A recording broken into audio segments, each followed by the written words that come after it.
love stories.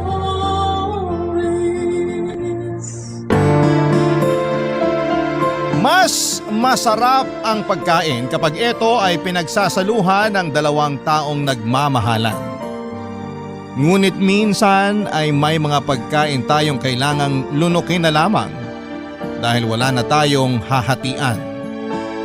Ikaw kabarangay, anong paborito mong pagkain? Dear Papa Dudut, sabi ng nanay ko kung mangangarap lang din daw ako ay bakit hindi ko pa taasan. Yan ang mga katagang tinanim ko sa isipan ko upang maglakas ng loob na umalis sa probinsyang kinalakhan ko sa Sorsogon. Sumama ako sa malayo naming kamag-anak sa mother side pa Maynila dahil kinuha nila akong kasambahay kapalit ng pagpapaaral sa akin sa kolehiyo. Mahirap lang kasi ang pamilya namin, walang permanenteng trabaho si tatay at taong bahay naman si nanay. Tapos ay 5 pa kaming magkakapatid at pangalawa ko. Kaya nga tinapat na ako ng mga magulang ko na hindi na raw nila ako kayang pag-aralin sa kolehiyo at magtrabaho na lamang ako katulad ng kuya namin. Pero desidido akong makapagtapos. Kaya naman nung nagkaroon ng opportunity na makapag-aral ako, ay hindi ko na yon pinalampas. Pero bago ko umpisahan ang pagkukwento ay pabati muna ng isang magandang katanghalian sa mga kabarangay natin.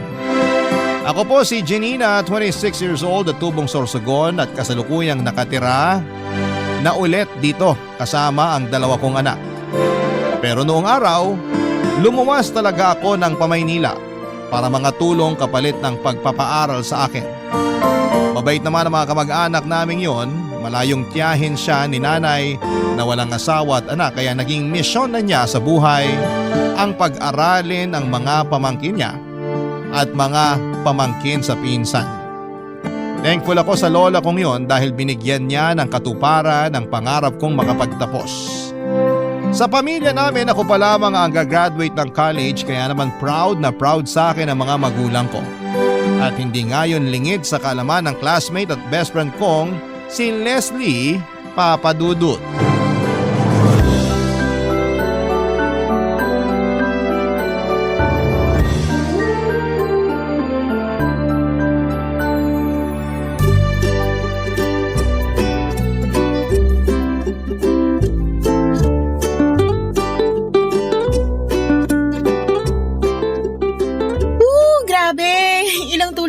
Bago graduation natin, Leslie. 1, 2, 5 tulog na lang. Excited na ako. Halata nga, kita ko nga ngiti mo. Ang lapad. Siyempre, matagal din nating hinintay itong pagkakataon na to na makagraduate tayo. Akala ko kasi madedelay dahil nag-pandemic pero buti naman hindi. Oo nga pero ang hirap pa rin kasi biglang nag-online class tapos dami pa ring mga restrictions. Pasalamat na lang tayo, unti-unti nang bumabalik sa dati yung lahat. 2021 na! Sigurado ako na mas magiging maluwag na sila sa susunod na taon. Dapat lang kasi paano tayo maghahanap ng trabaho niyan kung magla-lockdown ulit? Oo nga pero wag naman. Kasi kahit na sabihin pwedeng magpasa ng resume online, hindi lahat ng company nag-i-interview via phone. Yun talaga ang worry ko Kahit na nakagraduate na tayo, wala pa rin kasiguruhan yung magiging trabaho natin. Basta ako, may listahan na ng mga kumpanya na gusto kong pasukan. In fact, nagpaasa na nga ako ng resume sa kanila last week lang Talaga? Oo, naisip ko na kahit tumatakbo yung oras, meron na ako nagawa. Buti ka pa. Ako kasi wala pa. Busy pa ako sa ibang bagay. Pero yung totoo, kabado ko sa kung anong mangyayari sa atin pagkatapos ng graduation. Bakit naman? Iba na raw kasi yung labanan sa paghahanap ng trabaho Marami kang kakumpetensya na mas magaling sa'yo. Natatakot ako na mapag-iwanan. Hindi mangyayari yun kasi matalino ka naman. Pareho tayo. Ikaw lang yun no? Average student lang naman ako. Hindi naman natin maiiwasang matakot pero ang mahalaga, harapin pa rin natin yung takot na yun at labanan. Ano naman kung marami kang kakumpetensya, marami rin namang oportunidad. Dapat handa ka lang sunggaban yung mga yon. Katulad ko, sinunggaban ko yung oportunidad na makapag-aral kahit na malayo ako sa pamilya ko. Oo nga, ang tapang mo nga kasi nakaya mong umalis sa comfort zone mo. Paano mo yun nagawa? Kasi mataas ang pangarap ko sa sarili ko. Gusto kong makagraduate ng college. Hindi naman ako kayang pag-aralin nila nanay at tatay kaya ako na lang gumawa ng paraan. Buti na lang tinulungan ako ng kamag-anak ko. Hindi ka ba nalulungkot kasi malayo ka sa pamilya mo? Nalulungkot pero tiniis ko na lang. Mas focus ako sa goal ko na mag-aral at makagraduate. Kaya nga sisiw na lang tong paghahanap natin ng trabaho sa susunod kasi alam ko sa sarili ko na hindi ako basta-basta susuko hanggat hindi ako nakakapasok sa pangarap kong kumpanya. Sa bagay, sabi mo nga kailangan lang nating harapin yung takot natin. Oo, saka kaya lang naman tayo natatakot kasi bago sa atin yung sitwasyon eh. Ganyan din naman yung naramdaman ko nung unang beses ako nagpunta rito sa Maynila. Probinsyana ako, 'di ba? Oo. Pero habang tumatagal, nasasanay na ako. Tapos na-realize ko na kaya lang naman ako natakot kasi bago sa akin yung lugar na titirhan ko.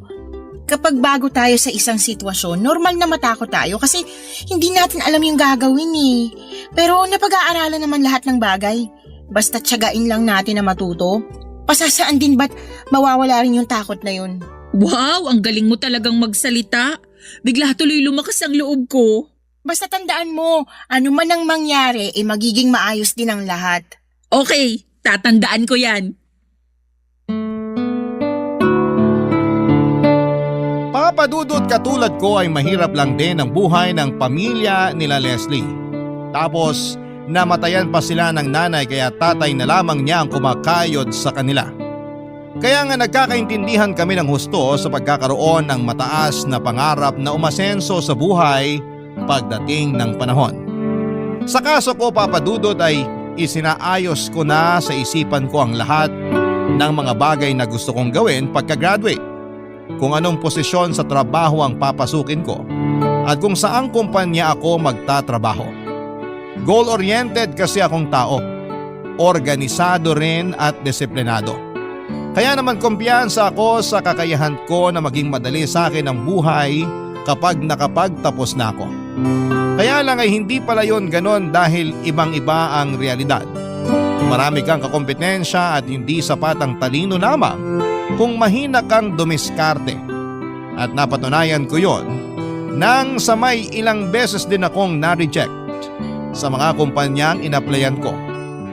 Sa unang pagkakataon ay pinanghinaan ako ng loob na baka sa kangkungan na lamang ako pulutin. Bukod doon ay nahihiya na rin ako sa lola ko na nagpaaral sa akin dahil hindi naman habang buhay ay titira ako sa poder niya. Inaasahan din ako ng pamilya ko sa probinsya na makapagpapadala na ng pera sa kanila kaya naman kailangan ko nang magtrabaho. At habang inaantay ko pa ang tawag sa akin ng mga kumpanyang una kong pinasahan ng aplikasyon, pumasok na lamang muna ako ng ibang trabaho na available ng mga panahong yon. At yon ay ang pagtao sa isang butika na malapit lang sa lugar namin. Natanggap naman ako dahil overqualified ako.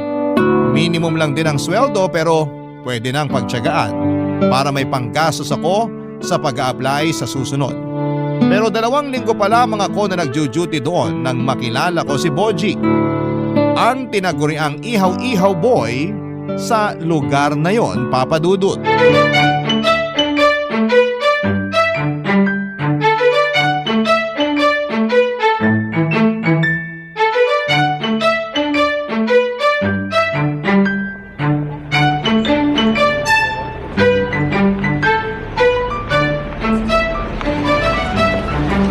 Hi Janina, may dala pala akong iyaw-iyaw.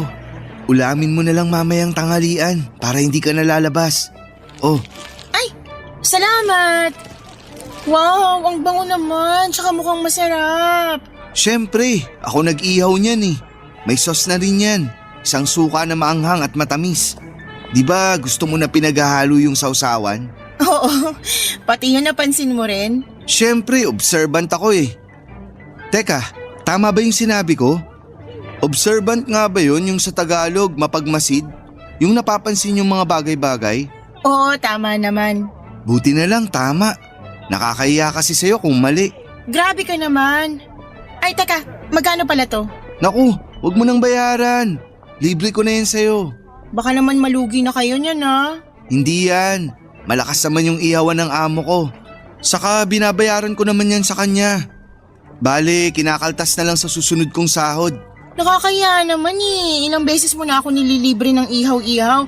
Baka naman wala ka ng sweldohin dahil sa mga kaltas mo. Ayos lang yun. Basta yung mahalaga sa akin.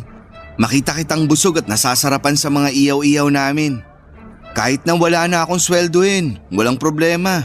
Ay naku, ako naman yung mamomroblema niyan eh. Bakit naman? Eh syempre, inuubos mo sa akin yung sweldo mo. Paano na lang kung may importante kang paggagamitan, edi wala ka nang nadukot sa oras ng pangangailangan. Ayos nga lang. Kasi nandyan naman mga kamag-anak ko. Pwede akong mangutang sa kanila. Yan naman yung wag na wag mong gagawin. Mababait naman sila. Ilang beses na nila akong pinautang nung nagipit ako kaya alam ko na maaasahan ko sila. Kaya wag mo nang isipin yun. Basta, tama na yung panlilibre mo sa akin. Kaya ko naman bumili ng ulam eh. Hindi mo na ako kailangang alalahanin kung nakakain ba ako o ano. Kaya ko sarili ko. Kahit na. Gusto ko pa rin para alam ko na nakakakain ka. Pero bakit? Anong bakit? Wag mo sanang mamasamain ha.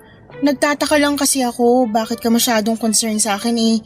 Hindi naman tayo magkaano-ano. Ouch! Sakit mo naman magsalita. Sorry, pero real talk lang. Akala ko pa naman nahalata mo na. Nahahalata ang ano? Na may gusto ako sa'yo. Ha? Gusto kita, Janina. Unang beses pa lang na nag-duty ka sa butika na to. Crush na kita. Kaya nga lagi akong ganadong pumasok sa trabaho at mag-iyaw ng mga barbecue kasi nasisilayan kita dyan sa tapat. Alam na din ng mga kasamahan ko yung pagka-crush ko sa'yo kaya sinabi nilang gumalaw-galaw na raw ako bago pa ako maunahan ng iba. Ganun ba?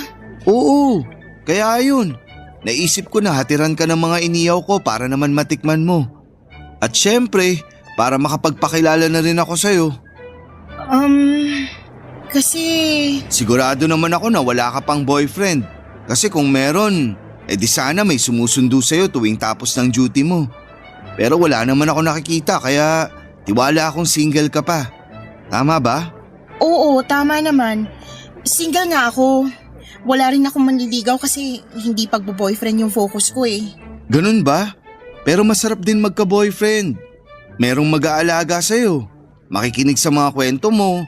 May kasabay kang kumain. May masasandalan ka pag kailangan mo ng karamay sa tuwing malungkot ka. Hindi ko alam yung sinasabi mo dahil hindi pa naman ako nagkaka-boyfriend. Malay mo, ako na yung magiging unang boyfriend mo.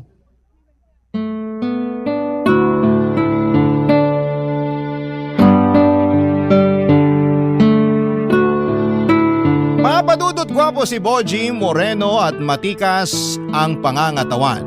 Para siyang modelo na hindi na-discover kaya nauwi na lamang sa pag-iihaw ng mga barbecue ang kanyang propesyon.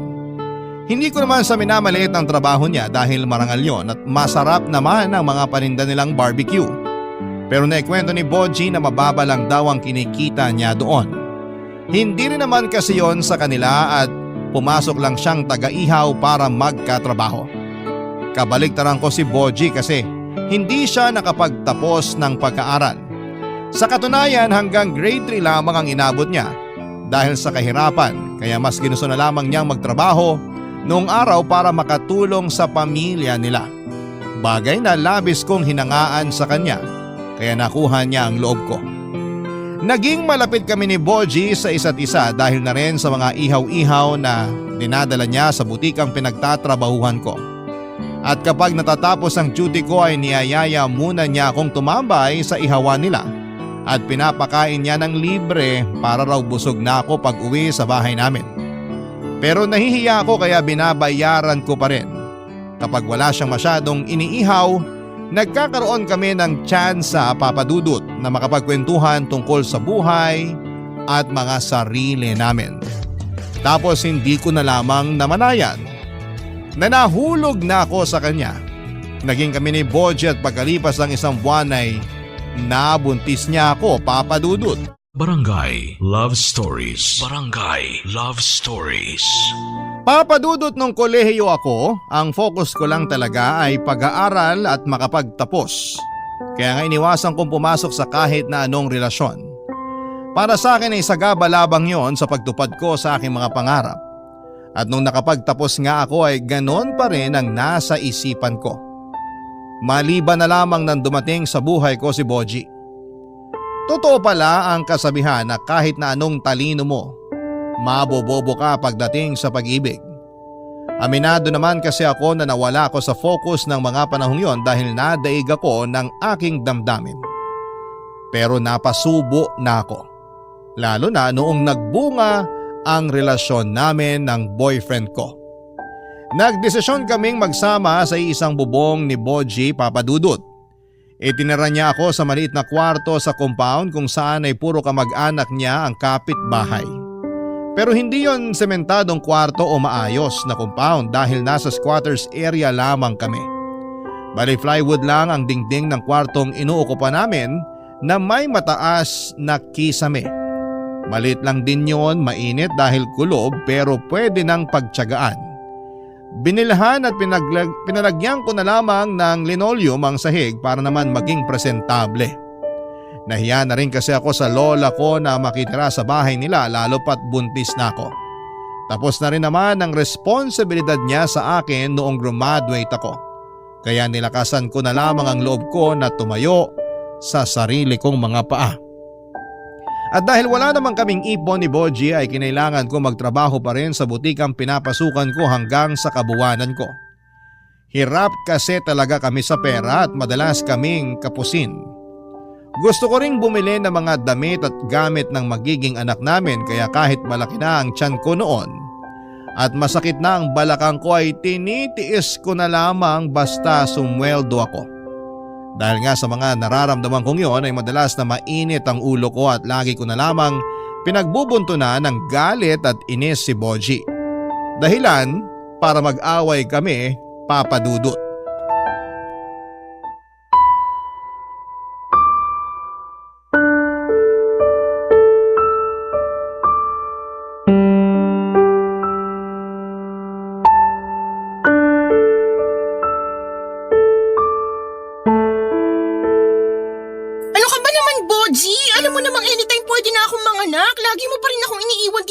Natin.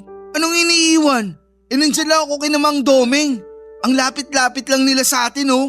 Pwede kitang takbuhin dito pag manganganak ka na. Kahit na. Yung punto rito, imbis na samahan mo ako rito sa bahay, nakuha mo pa talagang mangapit bahay. Ano ba kasi ginagawa mo ron? Wala. Nakikipagkwentuhan lang kina Paring RR. Sinabihan ko rin kasi sila nung isa ko pang tropa, si Macario. Nakukunin ko silang ninong ng anak natin. Para sureball na may pakimkim sa baby natin pag nagpabinyag tayo. Ewan ko sa'yo. Tingin mo sa mga ninong at ninang ng anak mo hingian ng pera? Oh, gano'n naman talaga ginagawa ng mga ninong at ninang, di ba? Kaya nga dinidiskartehan ko na sila. Ganda-ganda ng trabaho ni Paring RR sa call center. Si Macario naman sa pabrika, kaya may pera yung mga yun. Pero baka nakakalimutan mong pamilyado rin sila. Ay, bakit ba ang kontrabida mo sa lahat ng mga sinasabi ko? At ako pa talaga yung kontrabida ha?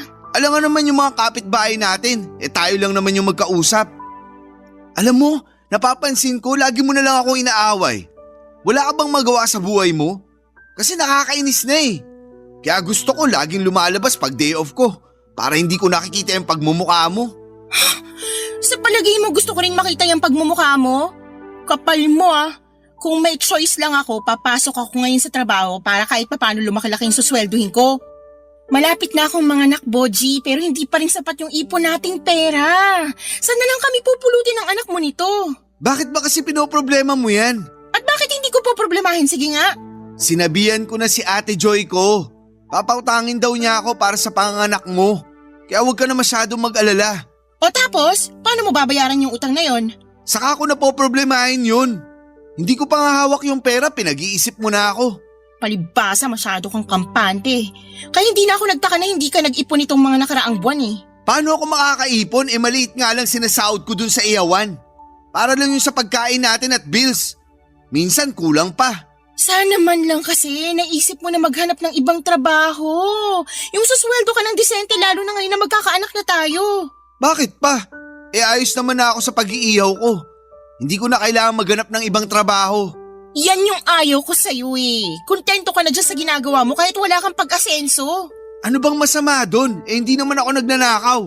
Gusto mo magnakaw ako para umasenso tayo? Hindi ko sinabi na magnakaw ka. Yun na rin yung pinalalabas mo eh. Hirap sa'yo, wala kang kabilib-bilib sa akin at sa trabaho ko. Akala mo ba hindi ko nararamdaman na ikinakaya mo ako? Ano bang pinagsasasabi mo? Palibasa, nakapagtapos ka ng pag-aaral. Ako hanggang grade 3 lang. Hindi ko naman iniinsulto yung natapos mo at hindi ko rin kinukumpara ang sarili ko sa'yo. Hindi raw, pero yun ang nararamdaman ko. Problema mo na yun. Anong sinabi mo? Sumusobra ka na! Sige, subukan mo lang nasaktan ako, ipapabarangay talaga kita. Sisiguraduhin ko rin na hindi mo na makikita yung anak mo. Papa Dudut, totoo nga na unti-unti mong makikilala ang isang tao kapag nakasama mo na siya sa isang bubong. At doon ko nga lubos na nakilala si Boji. Insecure siyang tao at ma-pride.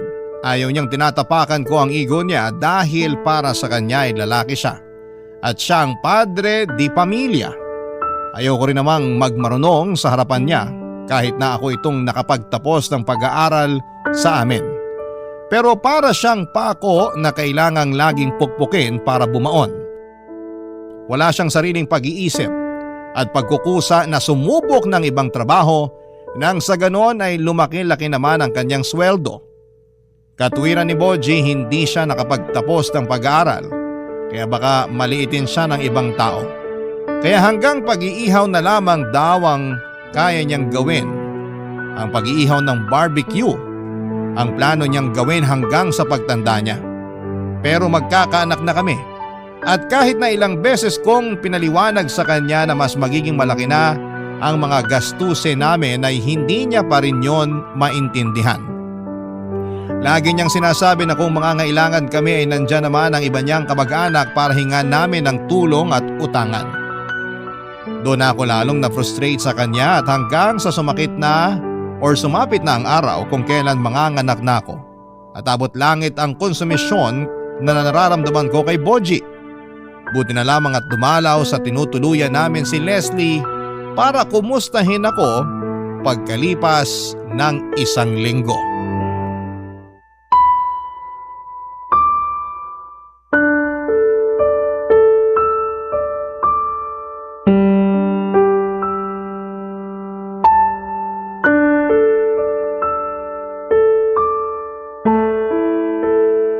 Kumusta ka na ba? Ito, pagod at puyat. Hirap pala ng may baby. Laging alanganin yung tulog ko. Buti pa nga si Boji, kompleto yung tulog kasi kapag umiiyak yung anak namin, iniiwan niya ako rito sa bahay at doon nakikitulog sa ate niya. Ano? Seryoso ba yun? Oo. At hinahayaan mo lang? Noong una nagagalit ako kasi parang pinababayaan niya lang ako dito mag-alaga sa anak namin. Hindi parang. Kasi pinababayaan ka niya talaga. Nasaan ba naman ang utak ng Boji na yun? Kapapanganak mo pa lang tapos ganyan ka na niya tratuhin? Katwiran niya kasi may trabaho pa siya kinabukasan. Paano na lang daw siya makakapagtrabaho ng maayos kung inaantok siya dahil sa ingay ng iyak ng anak namin.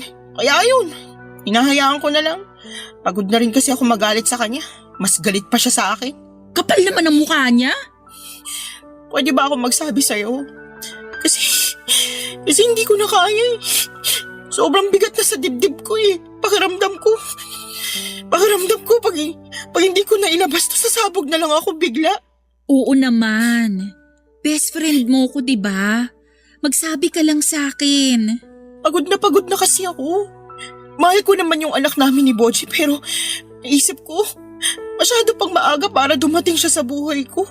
Ano bang ibig mong sabihin? Sana hindi mo na ako pumayag na mabuntis ni Boji noon. Sana hindi ko na lang siya nakilala o kung sana iniwasan ko na lang siya. Alam mo naman na mataas yung pangarap ko sa buhay, di ba? Oo naman. Pangarap kong magtrabaho, makapag-ipon ng pera at matulungan sina nanay sa probinsya. Pero hindi na yun natupad kasi ako mismo kailangan ko ng tulong eh. Sobrang awang-awa ako sa sitwasyon namin ng anak ko nung nanganak ako. Kasi public hospital lang yun, siksikan kami sa ward tapos may kahati pa kami sa higaan. Nakatagilid na nga lang ako, pati yung anak ko para lang magkasya kami. Kaya minsan, mas gusto ko na lang matulog sa upuan kahit na masakit yung buong katawan ko. Tumagal din kami ng 2 gabi doon pero grabe ang hirap namin. Pakiramdam ko doon ako mamamatay kaya sinabi ko kay Boji na iuwi na kami ng baby namin dito sa bahay. Tapos pagdating dito panibagong problema na naman. Hindi pa nga ako nakakabawi ng lakas mula sa panganganak kailangan ko na rin kumilos dito sa bahay. Anong ibig mong sabihin? Paanong kumilos dito sa bahay? Ano pa nga ba? Di umastang asawa kay Boji. Kailangan ko magluto ng pagkain namin at maglaban ng mga gamit kasi hindi siya marunong. Matatambakan lang kami ng mga umog na labayin at ayoko naman yun kasi may baby kami. Pag hindi naman ako nagluto, bibili lang si Boji ng kanin at ulam sa labas. Kung minsan magdadala lang siya ng ihaw-ihaw na paninda niya Sawa-sawa na ako doon. Purgang-purga na ako doon. Gusto ko naman kumain ng matinong pagkain. Sige, iiyak mo lang. Nandito lang ako para makinig sa'yo. Malaki lang talaga pagtatampo kay Boji kasi mukhang wala lang sa kanya yung sitwasyon ko. Sinabihan niya pa akong maarte kasi namimili raw ako ng ulam. Lakas naman ang loob niyang sabihan ka ng maarte. Siya kaya ang mga anak tapos magpadede sa baby ninyo. Kailangan mo talaga ng masustansyang pagkain yan. At hindi puro yung ihaw-ihaw nila na pag nasobrahan ka magkakasakit ka pa sa bato. Kasalanan ko rin naman kasi hinayaan ko yung sarili ko na mahulog sa kanya tapos nagkaanak pa kami kaya wala na talaga akong kawala. Hindi ko na matutupad yung mga pangarap ko. Huwag mong sabihin yan. Kasi naniniwala pa rin ako na matutupad mo lahat ng mga pangarap mo. Siguro sa ngayon medyo malabo pa kasi may baby ka Pero hindi naman habang buhay alagain niyang anak mo. Basta tiwala lang, okay? Okay. Sana nga tama ka. Basta wag ka lang mawawalan ng pag-asa. Laban lang. Pag kailangan mo ng kausap, nandito lang ako. Dadalawin kita lagi rito para makita ko rin lagi yung inaanak ko.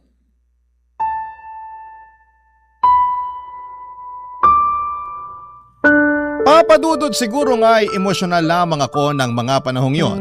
Kaya nailabas ko kay Leslie ang lahat ng daing at hinanaing ko sa buhay namin ni Boji.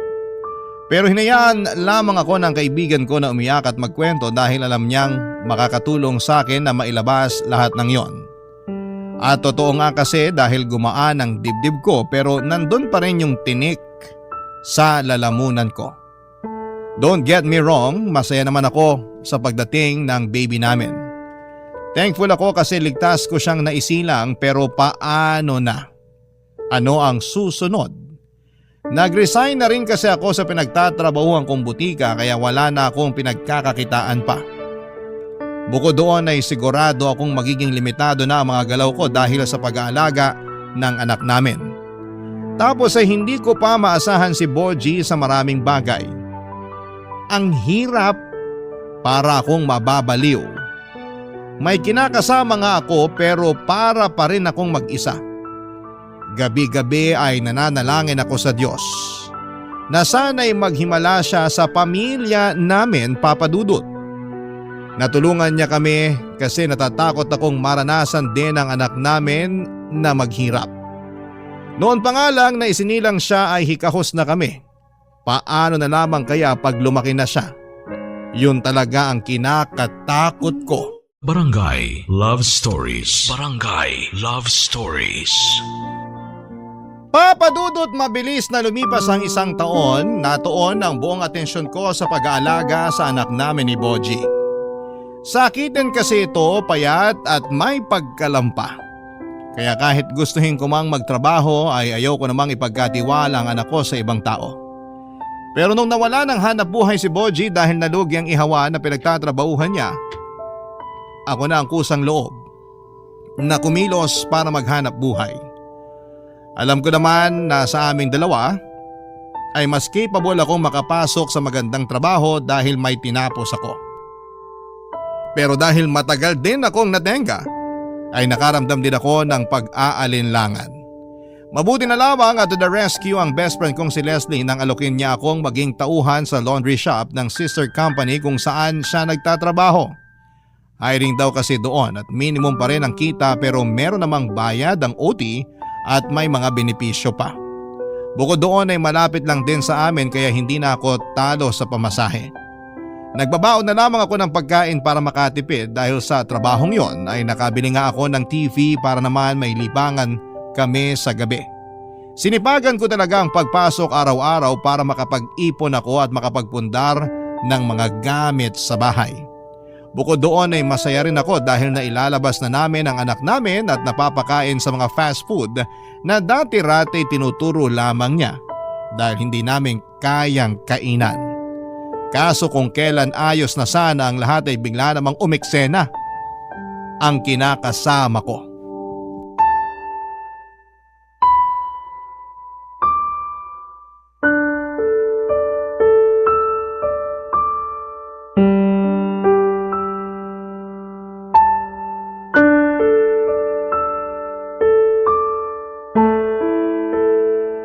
Ano?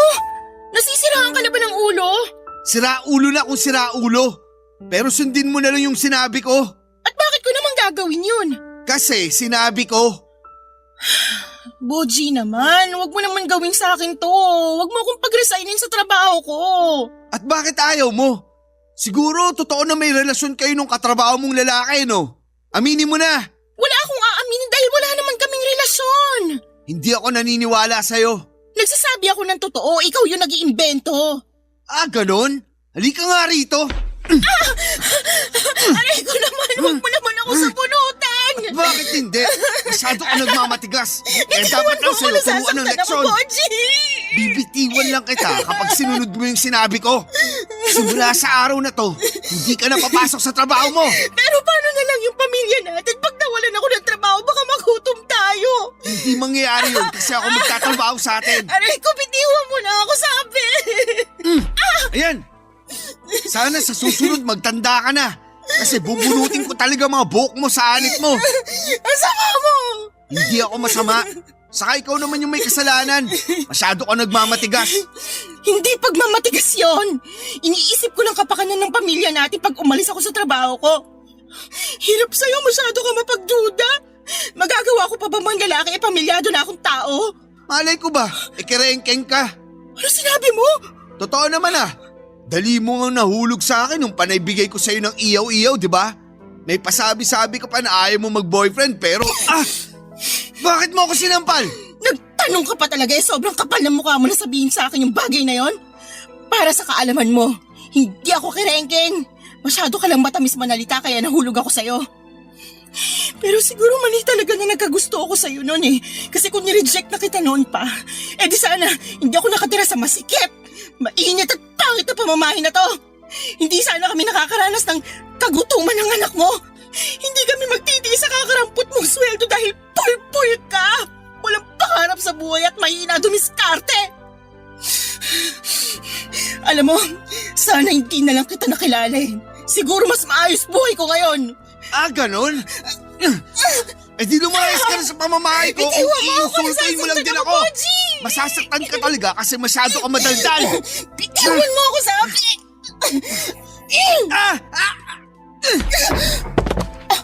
May salahi ka bang aso? Kinagat mo pa talaga ako.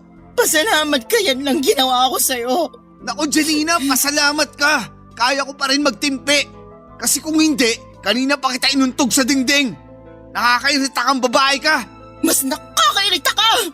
Basta ha, gawin mo yung sinabi ko. Umalis ka na dun sa trabaho mo. Kasi pag hindi mo sinunod gusto kong mangyari, may kalalagyan ka talaga. Kilala mo ako. Tinutotoo ko pag sinabi ko. Papa Dudut, hindi ko alam kung saan galing ang mga pagbibintang na yon ni Boji. Inosente ako at wala akong ginagawang masama at hindi ako nanlalalaki. Bakit ko gagawin yon? Pamilyado na akong tao. Kaya nga sobrang inis ko sa kanya at dismayado na rin dahil sa mga pinagsasasabi niya sa akin.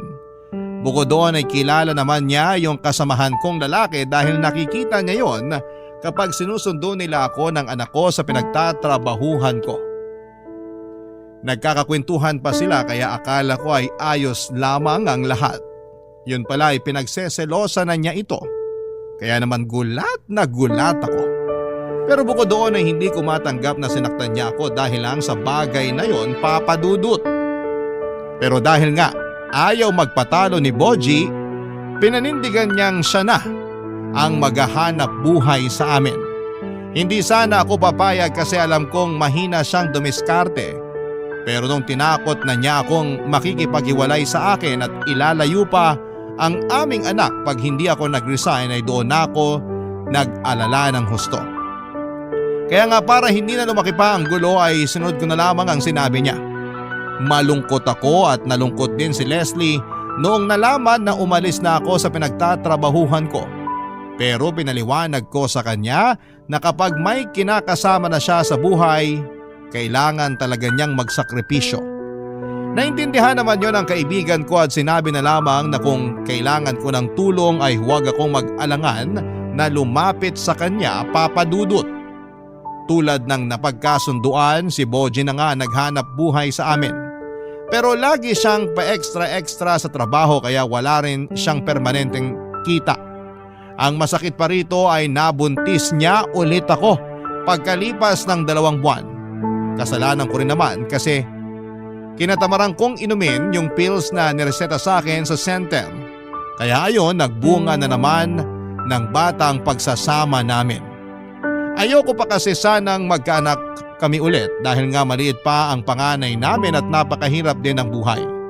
Kaya nga kinausap ko ng masinsinan si Boji tungkol sa plano kong gawin, Papa Dudut.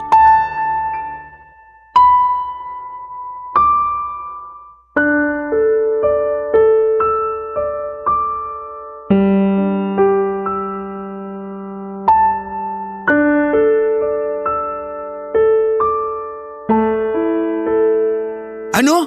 Nasisiraan ka na ba? Hindi ako nasisiraan. Walang nasisiraan dito. Bakit gusto mong umuwi sa Sorsogon? Sige nga, kung di ka ba naman baliw. Nandun kasi ang nanay ko, Boji. Sinabihan niya ako na doon na lang mga anak para maalagaan niya ako. Nakwento ko kasi sa kanya nung sitwasyon ko rito nung nanganak ako sa panganay natin. Kaya naman pala. Anong kaya naman pala? Kaya ka pinauuwi doon ng nanay mo kasi kung ano-anong kinuwento mo doon. Siguro sinabi mo na pinababayaan kita rito kaya ayaw mo na dito mga anak, no? Totoo naman na pinabayaan mo ako nung nanganak ako sa panganay natin Mas madalas pa nga yung gabi na hindi kita kasama rito sa bahay natin dahil nandun ka sa ate mo kasi Kasi ayaw mong mastorbo yung tulog mo sa iyak ng anak natin. Ayaw mong magpalit ng diaper niya kasi nandidiri ka kamo. Ayaw mo rin akong tulungan sa mga gawaing bahay kahit na alam mong nagpapadede ako. Matagal na yun. Saka bumawi naman ako sa inyo pagkatapos, di ba? Bumawi raw. Sa pagkakatanda ko, nagdadabog ka pa kapag inuutusan kita maghugas ng pinggan. Huwag ka na kasing manumbat. Ako naman nag-alaga sa anak natin nung nagtatrabaho ka. Hindi ako nanunumbat. Ayoko lang maranasan ulit yung nangyari ngayong buntis na naman ako. Sana naman intindihin mo. Naiintindihan ko naman, pero ayoko dun sa inyo. Bakit? Mabait naman sina nanay at tatay Oo, pero hindi ako sanay. Wala akong kakilala dun. Ano na lang trabahong papasukin ko, di ba? Pwede kang ipasok ni Kuya sa auto supply na pinagtatrabahuhan niya. Maganda pa sweldo doon tsaka may benepisyo. Tutulungan tayo doon nila nanay at tatay kaya pumayag ka na. Sumama ka na sa amin ng mga anak mo sa Sorsogon. Ewan, ayoko pa rin. Masanay ako rito sa Maynila. Dito na ako pinanganak, kaya dito na ako mamamatay. Ano ba namang klaseng katwiran yan? Basta, hindi mo na mababago yung desisyon ko. Kung gusto mong umuwi, kayo na lang ng mga bata. Pero ibig sabihin lang nun, hiwalay na tayo. Ano?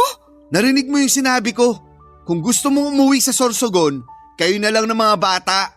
Pero hiwalay na tayo pag ginawa mo yon. Boji naman, hahayaan mo lumaki yung mga bata na walang ama? Mangyayari lang yon kapag nilayo mo sila sa akin. Ibig sabihin, kasalanan mo kasi ginusto mo yon. Sira ka ba? Nag-adjust ako nung tumira kasama mo rito pero hindi ka man na makakapag-adjust nung ako naman ang nagyayaya sa yung tumira sa probinsya namin. Baka nga mas maging mabuti pa yung buhay natin doon kaysa dito. Siguro kaya ayaw mo sumama sa amin kasi duwag ka. Anong sinabi mo? Duwag ka, Boji. Hindi ako makapaniwalang nagkaroon ako ng kinakasamang duwag at hindi kayang tumayo sa sariling mga paa. Lintik ka, Janina, ha? Ulitin mo pa yan kundi… Kundi ano? Sasaktan mo ako? Sasampalin? Sige, gawin mo para lalo kung gustuhin ilayo sa iyo yung mga anak natin. Tandaan mo, konti na lang malapit na ako mapuno sa'yo. Pinagtiyagaan kita, inintindi kasi kinakasama kita. Akala ko rin magbabago ka pero habang tumatagal lalo ka lang lumalala. Kung wala kang pangarap sa sarili mo, kung kontento ka na sa buhay mo, pwes, wag mo kami idamay ng mga anak mo. Sawang-sawa na akong pakisamahan ka. Bahala ka na sa buhay mo! Papa Dudut, hindi ko akalain na nagmahal ako ng isang duwag at mahina ang loob sa katauhan ni Boji. Kaya nga sobrang dismayado ko rin sa sarili ko dahil pinili na lamang ako or pipili na lamang ako ng lalaki ay doon pa ako bumagsak sa isang katulad niya. Kaya nga simula ng mga sandaling yon ay lalo akong naging desidido na umuwi na sa amin at iwanang mag-isa ang kinakasama ko sa Maynila. Wala na akong pakialam kahit na mga hulugan pa yon na maghihiwalay kami, makalayo lamang kami ng mga anak ko sa kanya. Kung tutuusin ay parang matagal na rin naman akong single parent sa mga anak ko. Kaya alam ko sa sarili ko na sa una lang mahirap at masakit. Pero sa huli ay makakayanan ko. Nang sumunod na buwan ay nagpasundo ako sa nanay ko sa Maynila para umuwi sa Sorsogon. Wala na rin namang nagawa ang iba pang kamag-anak ni Boji sa desisyon ko habang siya ay patuloy pa ring nagmamatigas na hindi sumama sa amin. Doon pa lamang ay tinanggap ko na hindi niya kami ganong kamahal para piliin. Kaya umalis kami ni nanay sa tinutuluyan namin pauwi sa probinsya. Dito ko na nga pinanganak ang pangalawa ko sa Sorsogon at aaminin kong may sa ilang buwan din akong umasa na pupuntahan kami doon ni Boji. Pero hindi na yata mangyayari yon matapos kong matanggap ang balita na meron na raw siyang bagong kinakasama at magkakaanak na rin sila. Masakit, oo. Pero pinagpasa Diyos ko na lamang ang lahat. Hindi siya kawalan sa amin ng mga bata dahil kontento na ako sa buhay ko sa ngayon. Sa kasalukuyan ay nag-reseller ako ng mga frozen goods at meron na rin kaming munting tindahan dito sa bahay ng mga magulang ko. Noong nakapagpundar ako ng laptop at nakapagpakabit ng internet ay nag-aral ako para maging isang VA. Sa awa naman ng Diyos ay meron na akong mga kliyente kaya kumikita rin ako ng sapat at matino. Kung tatanungin ninyo ako kung kumusta na ang puso ko, masasabi ko Papa Dudut na unti-unti na akong naghihilom. Mas naging matatag din ako sa buhay dahil sa mga pinagdadaanan ko. Kaya kahit papaano ay thankful pa rin ako na nalagpasan ko yon. Ang mahalaga na lamang sa akin ngayon ay ang kapakanan ng mga anak ko at ng pamilya ko. Hanggang dito na lamang po ang sulat ko at maraming salamat po sakaling mapili po ninyong i-ere sa Barangay Love Stories. Gusto ko na rin pong kunin ang pagkakataon na magpasalamat sa inyong programa dahil ito ang nagsisilbi kong kaibigan at libangan. Number 1 po talaga kayo sa puso ko. Ang inyong kapuso at kabarangay, Janina. Barangay Love Stories. Barangay Love Stories. Anong say mo sa Barangay Love Stories na ito? Pagkwentuhan natin sa comment section yan. Nagustuhan ng iyong napakinggan? Ituloy yan via live stream sa www.gmanetwork.com/radio.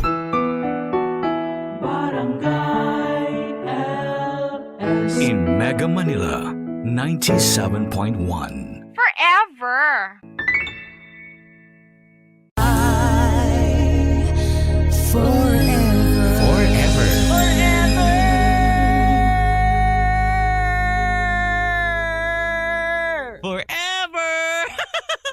tatay, ama, daddy, papa.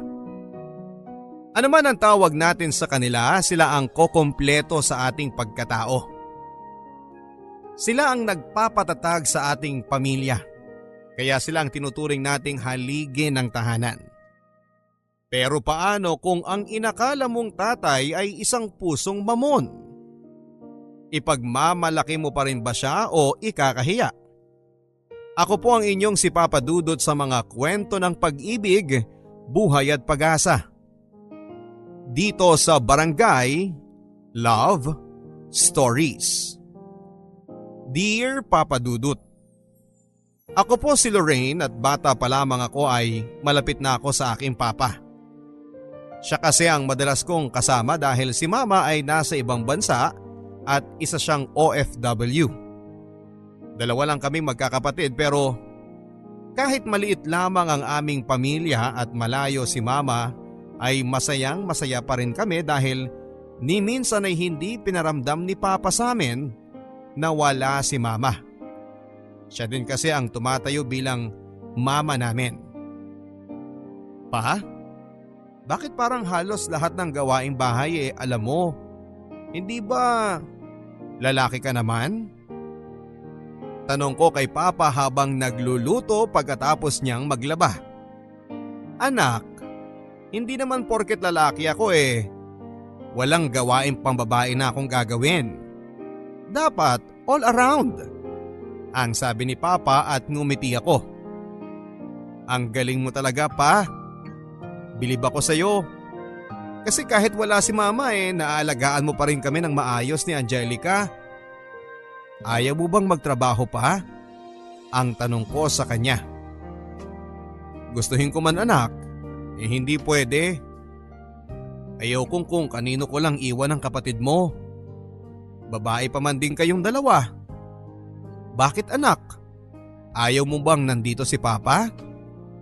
Ang tanong ni Papa sa akin at ngumiti lang ako.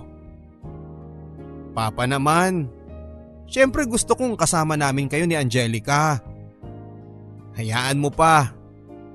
Kapag nakagraduate ako at nakahanap po ako ng maayos na trabaho, pauuwiin ko na si mama para dito na lang kayo sa bahay tapos ako naman ang manlilibre sa inyo. Ang sabi ko kay Papa. Nakita ko ang pangingilid ng luha sa kanyang mga mata. Salamat anak ha. Buti at naalala mo si Papa. Ang sabi nito sa akin sabay yakap. Oo naman pa. Mahal na mahal ko kayo ni Mama. Ang sagot ko naman sa kanya. Mabait si Papa, maalaga at isa pang sobrang hinahangaan ko sa kanya ay sobrang sipag niya, Papa Dudut.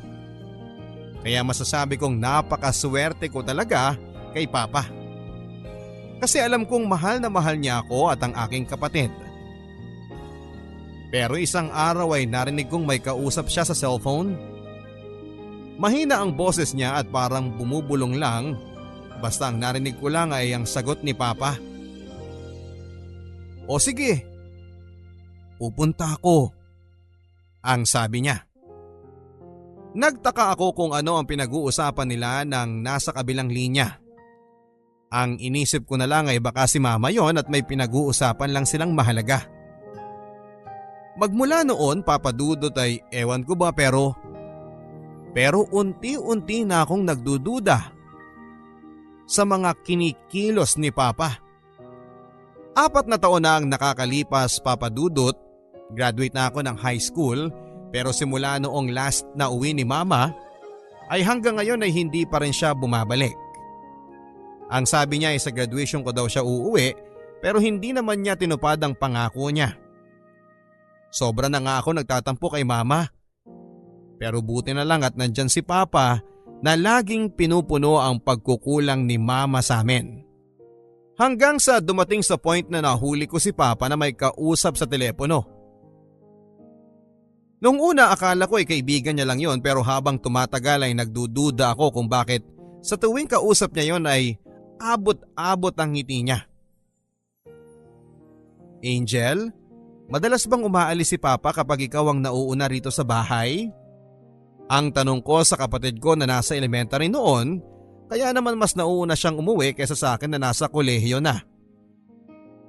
Oo ate, laging wala si Papa. Pero sa tuwing aalis siya, nakahanda na yung pagkain natin. Ang sabi niya, initin ko na lang daw yung kanin at huwag kalimutang isara ang lutuan. Baka pag ginamit baka daw kasi makalimutang nakabukas, baka magkasunog. Yun lang naman ate. Bakit mo natanong? Ang pag-uusisa ng kapatid ko. Sa totoo lang ay hindi ko din alam ang isasagot ko. Tinignan niya ako tapos ay tinapik ang balikat ko. Uy ate, okay ka lang ba? Ang sabi ng kapatid ko. Sana nga lang ay mali ang iniisip kong ito, Papa Dudut, dahil kung magagawa man ito ni Papa ay magagalit ako sa kanya.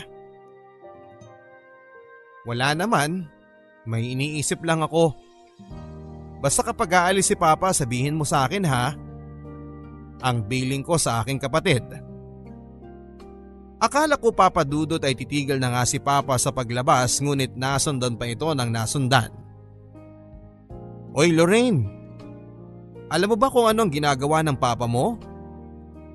Ang tanong sa akin ng tsismosa naming kapitbahay. Hindi ko na sana yon papansinin, Papa Dudut, kaya lang ay masyado siyang maingay para hindi ko marinig. Hindi po. Bakit po? May alam ba kayo? Ang tanong ko naman dito. Baka sakaling may maganda siyang maisasagot sa akin. Yang Papa mo, lagi naming nakikita na may kasamang iba. Sinusundo sa hotel. Naku ha, yan ang nga bang sinasabi ko eh. Porket wala dito ang mama mo, ganyan ang gagawin niya. Ay naku, ang mga lalaki talaga. Hindi makontento sa isa. Ang pagdidiin pa nito. Noong una ay ayaw ko sanang patulan ang mga sinasabi niya, pero andito na rin lang kaya tinanong ko na. Sino po ba yung nakita niyong kasama ni Papa? Ang tanong ko. Yung isang babaeng maganda tapos sexy. Nako, kung ako sa inyo, sasabihin ko na sa mama mo. Baka mamaya hindi nyo na namamalayan na iiwanan na pala kayo ng papa nyo. Ang sabi niya sa akin.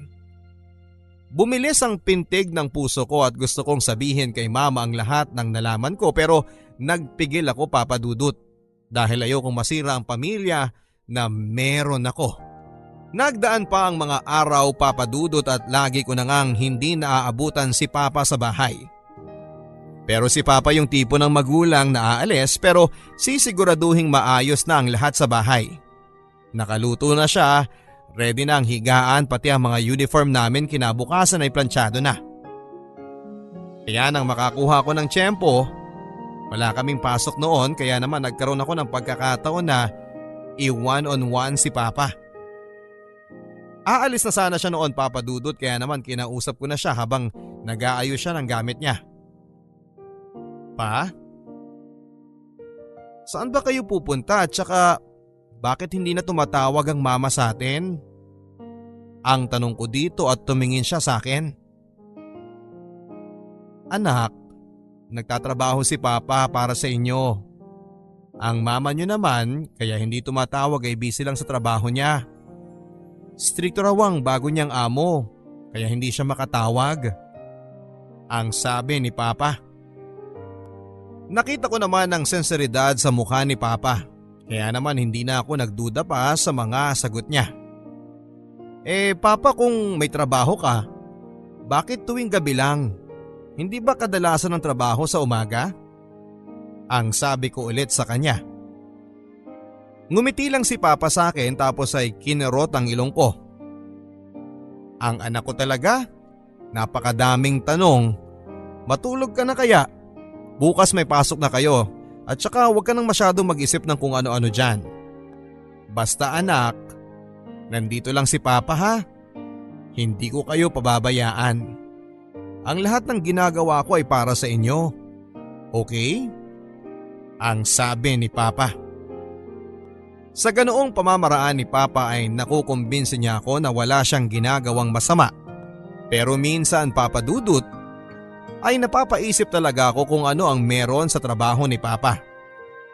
Labag man sa aking kalooban na usisain pa yon ay parang may kung ano sa puso ko na nagtutulak sa akin para alamin ang katotohanan. Makailang ulit ko pa ring naririnig ang chismis sa pambababae ni Papa. May kasamang babae tapos papasok sa bar. Sa tuwing iniisip ko na gagawin yun ni Papa ay sumasama ang loob ko.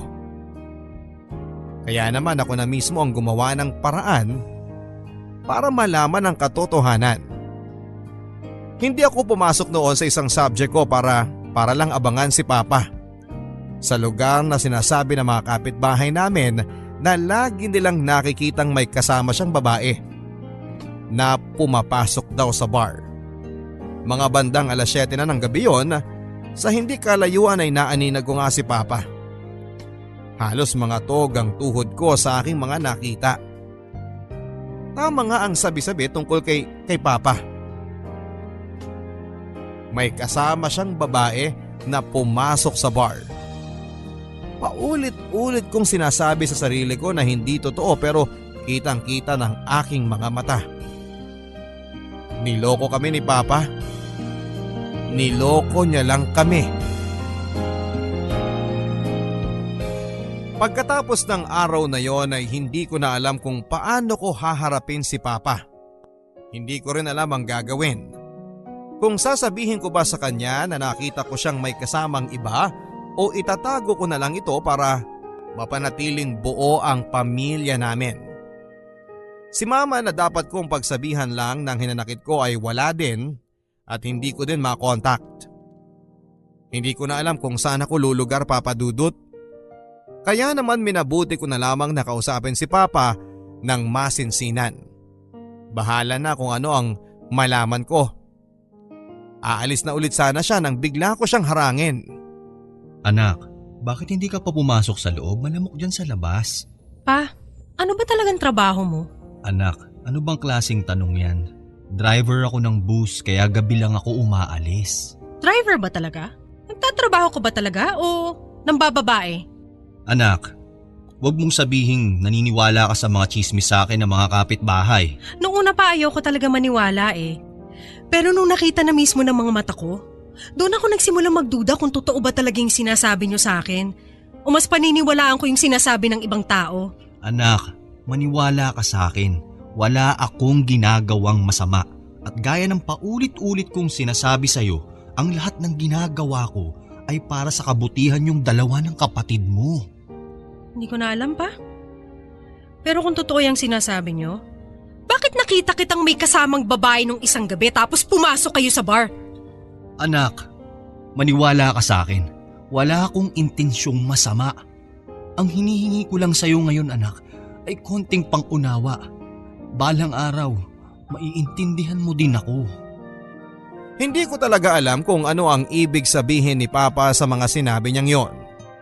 Pero dahil na rin sa mga nakita ko ay nagsimula nang magbago ang pakikitungo ko sa aking ama. Kumuha ako ng kursong education, Papa Dudut, dahil yun talaga ang pangarap ko. Dati porsigido ako makatapos para mabigyan ng maginhawang buhay sina Mama at si Papa. Pero ngayon ay parang unti-unti na ako nawala ng amor sa pag-aaral. Lalo na sa mga nangyari kay Papa na pambababae. Hanggang sa makilala ko si Jeric. Niligawan niya ako ng 1 buwan at hindi nagtagal ay sinagot ko na rin siya. Sa tuwing kasama ko si Jeric ay nababawasan ang bigat ng mga iniisip ko. Ang daming dumating na problema, Papa Dudut. Noong una akala ko ay kaya kong lampasan ito ng mag-isa. Pero hindi pala. Nagtrabaho ako sa isang fast food chain bilang isang crew. Nag-working student ako para nang sa ganon ay malibang ako kahit na sinusustentuhan naman ako ng maayos ni Papa. Pero napabarkada ako, Papa Dudut. Nawalan ako ng patutunguhan sa buhay. Naging laman ako ng bar kasama ng mga barkada ko. Bagay na madalas naming pagtalunan ni Papa. Anak, bakit ka naman umuuwing lasing? At saka kailan ka pa natutong uminom ng alak? Ang tanong ni Papa nang minsang maabutan niya akong umuwi sa bahay na pagewang-gewang sa daanan. Wala kang pake pa. Ikaw nga nang bababae ka. Tapos sa akin makikialam ka sa kung anong gusto kong gawin sa buhay ko? Masaya ako ngayon, kaya hayaan niyo na ako. Ang sabi ko sa kanya. Tumingin siya sa akin. Anak, ilang beses ko bang dapat sabihin sa inyo na pagkatiwalaan mo naman ako? Wala akong ginagawang masama. Ang sabi nito sa akin. Gusto kong umiyak sa harapan niya sa dami ng aking iniisip pero parang naging manhid na ako, Papa Dudut. Naging manhid ang aking puso. Pa? Paano ako magtitiwala sa inyo kung hindi niyo sinasabi ang katotohanan? Kung bakit niyo nagawa ang lahat ng ito? Hindi ko na alam ang paniniwalaan ko. Pati si Mama. Ilang taon nang hindi umuuwi. Ni tawag hindi niya magawa. Ano bang nangyayari sa pamilyang to? Ang sabi ko kay Papa. Tinapik niya lang ang likod ko. Anak, kahit na anong mangyari, hindi ko kayo kayang iwan ng kapatid mo. Ang sabi ni Papa. Gusto kong umiyak sa harap niya pero pinigilan ko. Kahit kanina pang nag-uunahan ang aking mga luha. Papa Dudut, nagpatuloy ang gawain kong pag-inom at pagbabarkada. Napabayaan ko na ang grades ko. Sobra talaga akong naapektuhan sa mga pinaggagawa ni Papa. At hanggang ngayon ay palaisipan pa rin sa akin kung dapat ko ba siyang pagkatiwalaan gaya ng mga sinasabi niya o dapat nga ba akong magalit dahil sa ginagawa niya. Hindi ko na talaga alam ang gagawin ko, Papa Dudut. Hanggang sa ako na mismo ang nakadiskubre ng matagal nang tinatago ni Papa. Mga bandang 3:00 na yon nang maalimpungatan ako at magising. Pumunta ako ng kusina para uminom ng tubig. Nakita ko ang bukas na kwarto ni Papa. Sumilip ako at wala pa nga siya. Binuksan ko ang ilaw at naghalungkat sa mga gamit niya. At laking gulat ko nang makita ko ang mga damit pambabae sa kanyang kabinet. At iba't ibang kulay ng wig. Hindi ko alam kung para saan ang mga yon, Papa Dudut. Muntik na ako mahuli ni Papa dahil saktong-sakto ang pagdating niya. Sumilip ako sa bintana ng kanyang kwarto at halos lumuwa ang aking mga mata. Nakita ko si Papa. May kasamang lalaki at magkahawak pa sila ng kamay. Pinisil niya ang pisngi ni Papa bago tuluyang umalis. Ang lakas ng pintig ng puso ko noon, Papa Dudut. Mas lalo naman nang makita ko ang reaksyon ni Papa na parang kilig na kilig talaga. Dali-dali akong lumabas ng kwarto at gusto kong kausapin na sana si Papa tungkol sa aking mga nakita pero hindi ko muna ito ginawa habang hindi pa malinaw ang lahat sa akin. Nakapag-decide ako, Papa Dudut, na pumunta mismo kung saan ko nakita si Papa. Sinakto kong nakaalis na siya ng bahay. Nakita ko ang makailang ulit niyang tawag at text sa akin pero hindi ko yon pinapansin. Malamang ay nagwo-worry na siya dahil hindi pa rin ako nakakauwi. Hindi ko alam kung saan ko makikita si Papa. Masyadong maingay at masyadong mailaw ang pinasok kong lugar. Maraming tao at ang lakas ng mga hiyawan nila sa mga nagpe-perform. Isang bar ang pinagtatrabahuhan ni Papa. Hindi siya tulad ng bar na iniisip ko dahil mga bakla ang performer dito. Hindi sila sumasayaw, nagpapatawa sila at karamihan din sa mga waitress ay bakla na aakalain mong babae talaga sa una mong kita. At sa hindi kalayuan ay nakita ko si Papa na nanonood din. Hindi siya nakadamit panlalaki. Nakawig siya. Nakasuot ng bestida.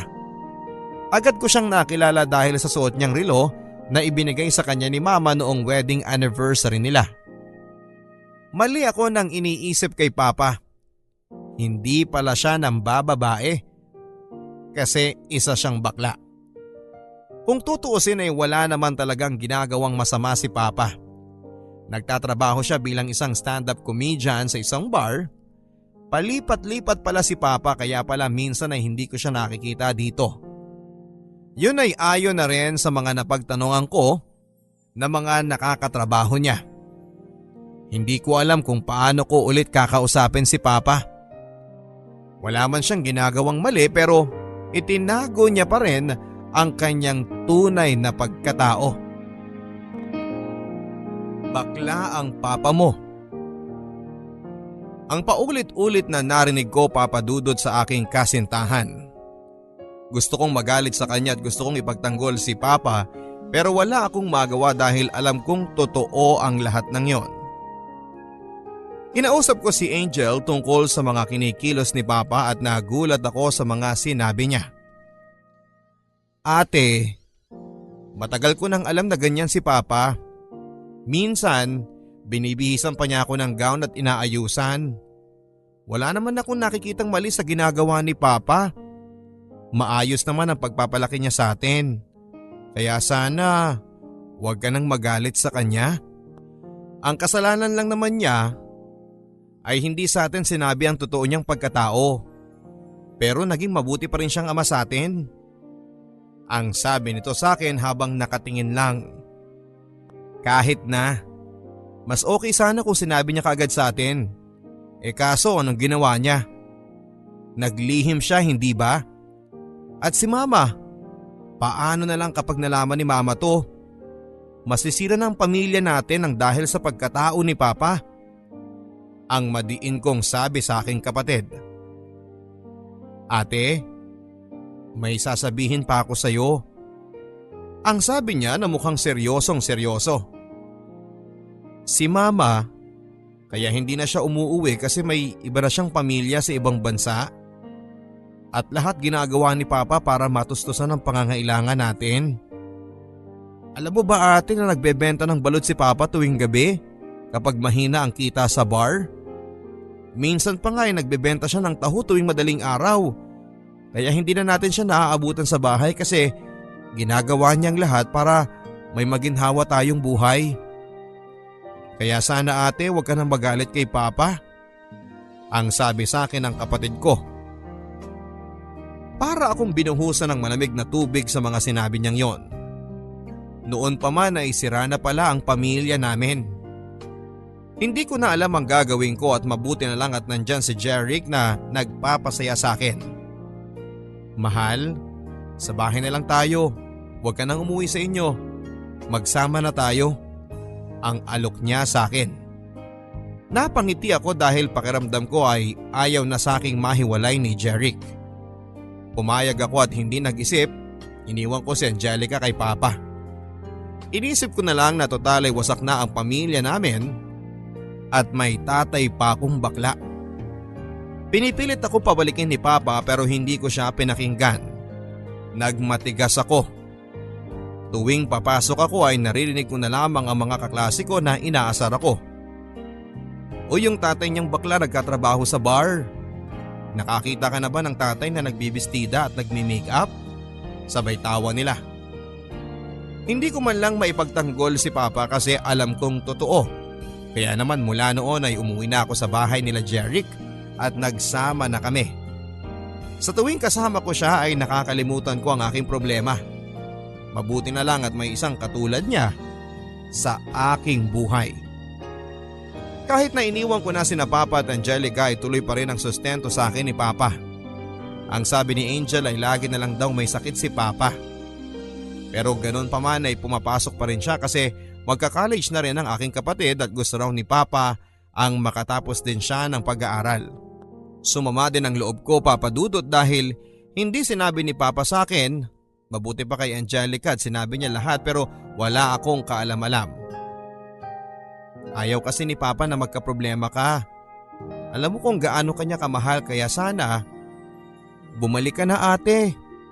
Ang pagsusumamo ni Angel sa akin. Pero nagmatigas ako, Papa Dudut, dahil masaya na ako sa piling ni Jeric. Pero habang tumatagal ay unti-unti din siyang nagbago. Hindi na ako nakakapasok kasi lahat ng allowance ko at pantuition ay kinukuha niya at ginagamit niya para sa kanyang bisyo. At ang pamilya niya noon ay nagbago din ang pakikitungo sa akin.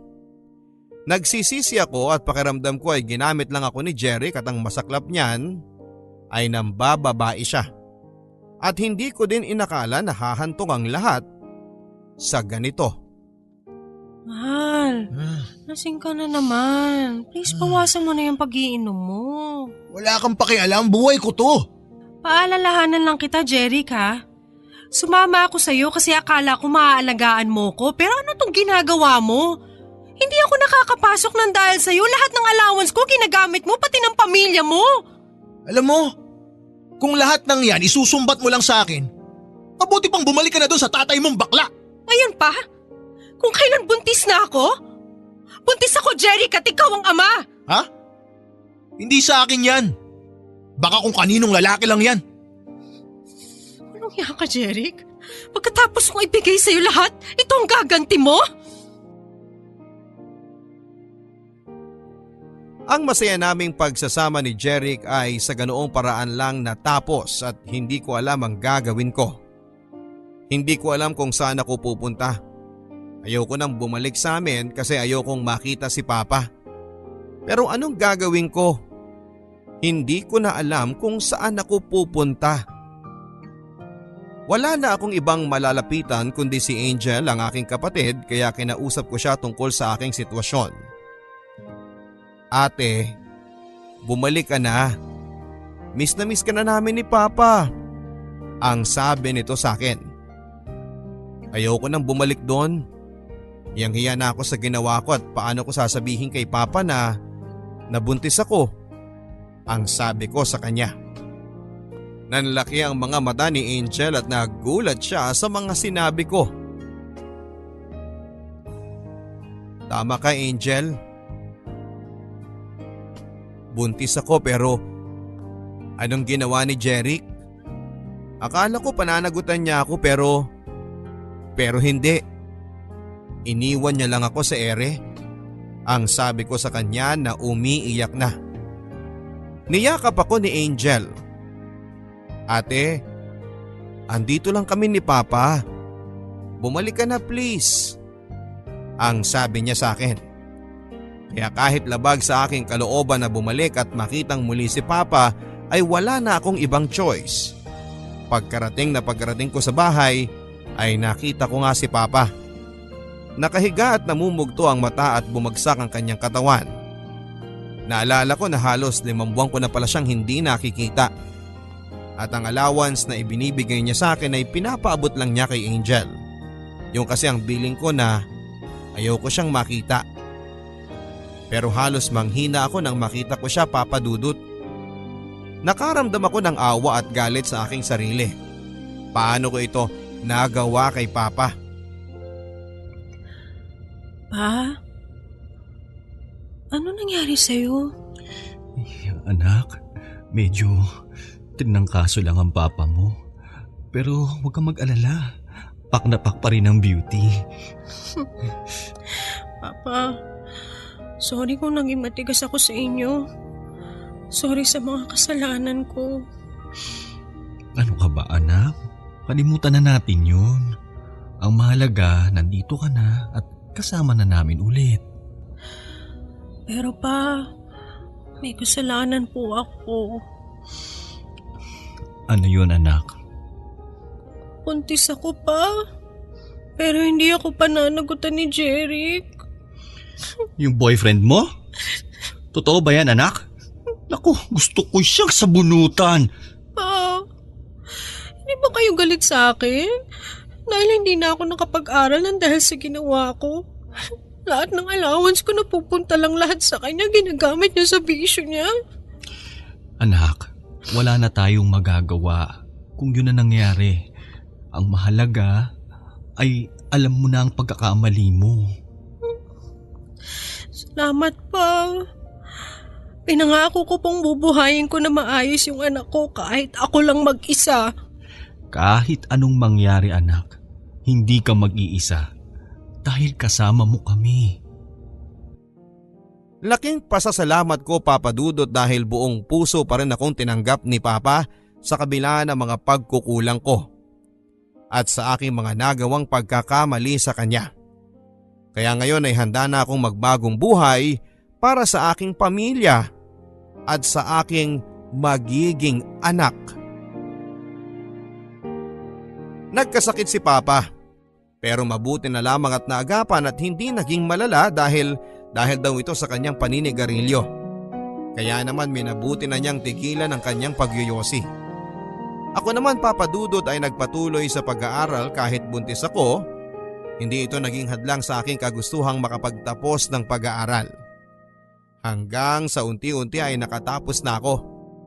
Kasama ko sa aking sinapupunan ng aking anak. Laking pasasalamat ko, Papa Dudut, sa pangalawang pagkakataon na ibinigay sa akin ni Papa. Pero sa aking 7 buwan na pagdadalang tao ay nakunan ako, Papa Dudut. Sobra akong nalungkot sa mga nangyari. Para ba akong siningil ng tadhana dahil sa mga nagawa ko kay Papa? Papa, bakit ganun? Kung kailan handa na akong magbago, parang pinagbabayad ako ng tadhana sa mga nagawa ko sa inyo. Anak, huwag mong isipin yan. Hindi naman natin ginusto na mawala ang anak mo. Pero pa, walang ibang dapat sisihin dito kundi ako dahil sa mga nangyayari sinisingil na ako ng karma. Basta anak, kahit na anuman ang pagdaanan mo ay nandito pa rin kami ng kapatid mo. At hindi ka namin iiwan. O siya, huwag ka nang umiyak. Aura na para pak. Si Papa talaga, kahit kailan joker. At least napapatawa kita. Mahal na mahal kita, anak. Mahal na mahal din kita pa.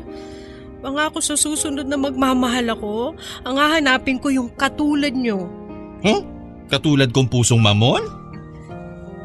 Kahit pusong mamon pa siya, kung mahihigitan niya yung pagmamahal na binibigay mo sa akin. Ay naku anak, mukhang mahihirapan ka. Kasi wala nang hihigit pa sa pagmamahal ko sa inyo. Ang sarap sa pakiramdam na may taong handang yakapin ang lahat ng iyong pagkakamali at handa kang tulungan kahit na ilang beses ka pang madapa. Yung mamahalin ka ng walang pag-aalinlangan at lahat ng iyon ay natagpuan ko lang sa aking Papa. Pinangako ko sa aking sarili na maghahanap ako ng maayos na trabaho para makatulong kay Papa at hindi na siya magtrabaho pang muli. Si Mama, Papa Dudut ay tuluyan na kaming kinalimutan. Hindi na siya nagpadala ng sustento at pinutol na niya ng tuluyan ang komunikasyon namin. Ang huling balita namin sa kanya ay nagkaroon siya ng anak. Aaminin ko na nasaktan ako noon, lalo na nang makita ko ang bago niyang pamilya. Pinagtuunan ko na lamang ng pansin ang aking let, nag-review ako ng maayos at laking gulat ko na lamang na lahat ng aking paghihirap sa wakas ay nasuklian din. Bakit ba nagtatatakbo ka dyan, anak? Pa! May teacher ka na! Anong ibig mong sabihin? Pa! Nakapasa ako sa board exam! Talaga? Oo! Totoo ba yung sinasabi mo? Oo pa! Mapapalitan ko na lahat ng paghihirap nyo! Naku anak, salamat sa Diyos! Salamat din sa inyo pa! Dahil kung wala kayo, hindi ko maabot lahat ng meron ako ngayon. Ikaw ang pinaka-the best na tatay sa buong mundo!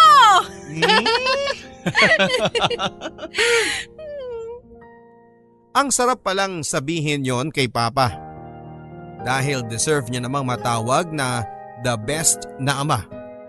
Kahit nakakaiba siya sa ibang tatay na brusko na imbes na manuntok, kapag may nangaapi sa kanyang anak ay pipiliing manabunot ng buhok kapag may kaaway ka.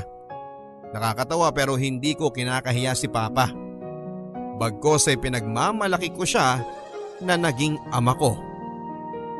Sa ngayon, Papa Dudut, ay mayroon na rin akong sariling pamilya at nakapag-asawa na rin. Principal na ako sa school na pinagtatrabahuhan ko. Matagal ko mang nakuha ang lahat ng meron ako ngayon ay tinutuon ni Papa ang lahat ng sinabi niya na kahit anuman ang pagdaanan ko ay hinding-hindi niya ako iiwanan. Si Papa pagkatapos ko makaipon ay binigyan ko ng puhunan para sa sarili niyang negosyo, ang beauty parlor. Mabenta si Papa lalo na sa mga kabarangay namin dahil magaling siyang hairstylist. Sa edad na 50 ay malakas pa ring maggupit, mag-straight, magkulot at magkulay ng buhok. Kahit mga pedicure at manicure ay alam ni Papa. May mga kasama din siya sa salon Kaya minsan sabi ko wag na siyang magtrabaho pero siya itong mapili talaga. Libangan na lang daw niya ito. Lalo na kay Angelica na lagi niyang inaayusan dahil mahilig ang aking kapatid sa pagsali sa mga beauty pageant. Dahil na rin kay Papa.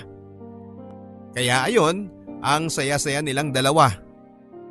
Ako naman ay biniyayaan ng masipag at responsableng asawa at may isa na rin po akong anak na si Abilene. Masayang masaya ako sa naging takbo ng aking buhay kahit mahirap man noong una ay natutunan kong mahalin ang pagkatao ni Papa. Na dati kong kinakahiya pero ngayon ay pinagmamalaki ko na. Kaya para sa the best kong Papa sa buong mundo, mahal na mahal kita at kahit na sa iyong pagtanda, pakahawakan mo ang aking pangako sa iyo na hindi kita pababayaan at hindi ko susukuan gaya ng ginawa mo sa akin noon. Maraming salamat po Papa Dudut sa pagkakataong ibinigay niyo sa akin upang ma-share ko sa inyo ang aking buhay. Happy Father's Day sa lahat ng ama natin. More power po sa inyong programa. Ang inyong kapuso at kabarangay, Lorraine. Minsan hindi natin maintindihan ang ating mga magulang. Lalong-lalo na sa ating mga tatay na masyadong mahigpit po sa atin. Minsan ay nasasakal na tayo dahil gustuhin man nating tumayo sa ating mga sariling paa ay hindi natin magawa dahil kailangan natin silang sundin. Pero sa huli ay ang lahat pala ng paghihigpit na ginagawa ng ating ama ay para sa ating kabutihan. Ano man ang trabaho, ano man ang pagkatao, hindi kailanman tayo mabubuo kapag wala ang pagmamahal ng ating ama. Ang ating ama na kayang magpuyat, kayang magtrabaho 24 oras para lamang mabigyan tayo ng magandang buhay. Kaya naman sa araw nila ay marapat lamang na pasalamatan natin sila sa lahat ng kanilang sakripisyo para sa atin. Kaya sa ating mga tatay, Happy Father's Day. Ito po ang mga kwento ng pag-ibig, buhay at pag-asa kasama ng inyong Papa Dudut sa Barangay Love Stories. Forever.